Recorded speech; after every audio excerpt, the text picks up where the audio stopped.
Hey everyone, and welcome back to another video. Today I want to talk to you about my experience moving from a Mac to a PC when it comes to my photography and video workflow. Let's go.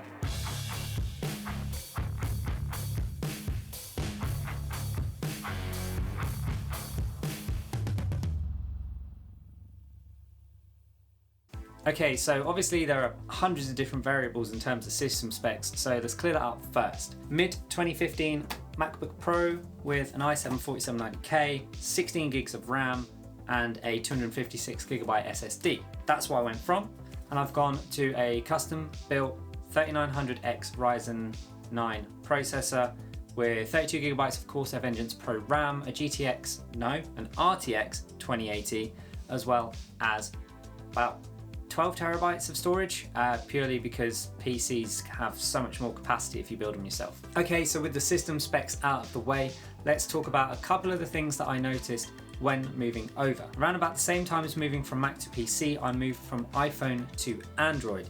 Now, this, in hindsight, was not the best time to do it because it meant that sharing things from my laptop to my phone or from my PC to my phone was a lot more difficult now. However, there have been some advancements recently that allow you to do this kind of almost as easy as AirDrop did back in the day. So there is the Your Phone, I believe the app is called, and that allows you to essentially drag and drop things over your PC to your phone to share it onto Instagram if you really wanted to. Alternatively, you can use Google Drive. That solution works really well, and that's actually the solution that I use. I have a folder on my PC where I will just drag the files into, it automatically syncs. I go on my phone, I open it up, I download the photo, I share it to Instagram. Pretty simple, pretty straightforward, not really a problem. So if you're worried about that, there are solutions for it. Don't panic, ignore that argument. Okay, so the next thing I experienced when swapping from Mac to PC, now this is probably a little bit more specific because it's from a MacBook Pro rather than an iMac, so it's like going from a laptop to a desktop as well as going from Mac to PC. And that is the power. The MacBook Pro is great. It does a lot of things really well. And in 2015, recording 1080p video, I've got to say, it was perfect. However, I now record on the Blackmagic 4K in 4K at 5:1, and that laptop cannot handle it. I've tried it. So this PC is just an absolute workhorse. I can play back anything this camera can throw at that PC perfectly. I'd actually be interested to see if I could actually handle red footage on this PC. I've seen people do it with similar specs, but well, 128 gigs of RAM rather than 32, and they had a great time. Obviously you need like the better graphics card, like a Quadro preferably. I've only got an RTX 2080, which is a consumer gaming graphics card, more on that later. And the actual PC itself does not struggle, whereas the laptop would. I don't have to faff around with proxies or anything like that. If you're going from an iMac, you might have a different experience. However, I've got to say, having a proper graphics card like what I've got in that PC over there is absolutely bliss. So that is something to consider when you swap, is that your timeline and your render speeds will be quicker, within reason, depending on what PC you get, than on something like a MacBook Pro or an iMac. Oh, I should state, this is all from my experience editing in DaVinci Resolve, not in something like Final Cut, in which Apple, obviously, Final Cut, you can't use it on PC. So if you're a Final Cut Pro person, you've got to get a new NLE. But Final Cut Pro is pretty damn good, and I'm pretty impressed with the actual software there. So props to Apple for that one. Okay, so let's talk photography. So in terms of photography, you know, on a Mac, you generally have a card slot somewhere. So you've got to buy that realistically with a PC, unless you get a PC laptop, a normal laptop rather than a MacBook.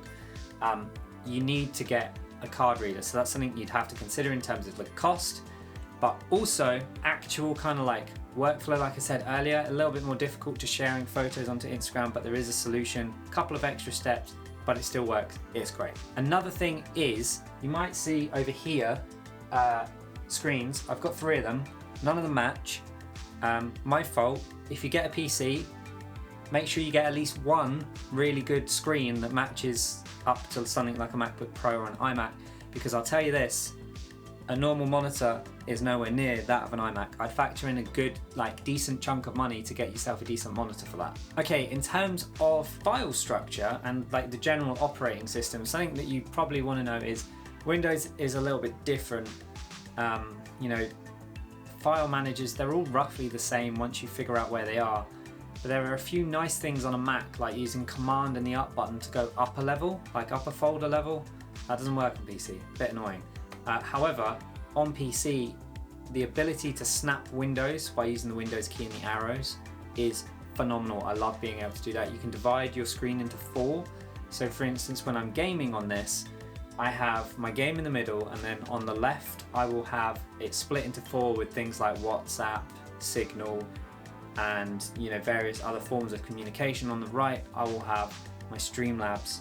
Oh yeah, on the left I have Discord, and on the right I have Streamlabs, so I can see what I'm streaming / recording when creating content for my gaming YouTube channel.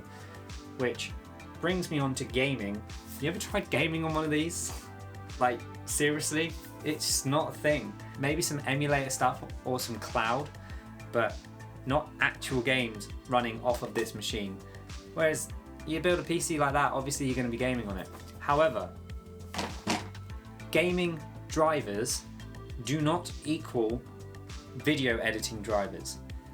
I tested the stability of something like Adobe Premiere with the creator drivers, I think they're called, versus the normal gaming drivers, and yeah, Premiere Pro runs so much better on the creator drivers than on the gaming drivers. So it's not worth like the extra like 20 minutes a day swapping them. So just deal with it pretty much. DaVinci Resolve runs perfectly fine. I had loads of issues when I first swapped for some reason, I have no idea why. Now it's perfect, it works absolutely brilliantly. However, Premiere Pro now is a little bit down the pan. I've pretty much stopped using it altogether, which is a shame because I love Adobe Premiere Pro. I prefer most things about DaVinci Resolve.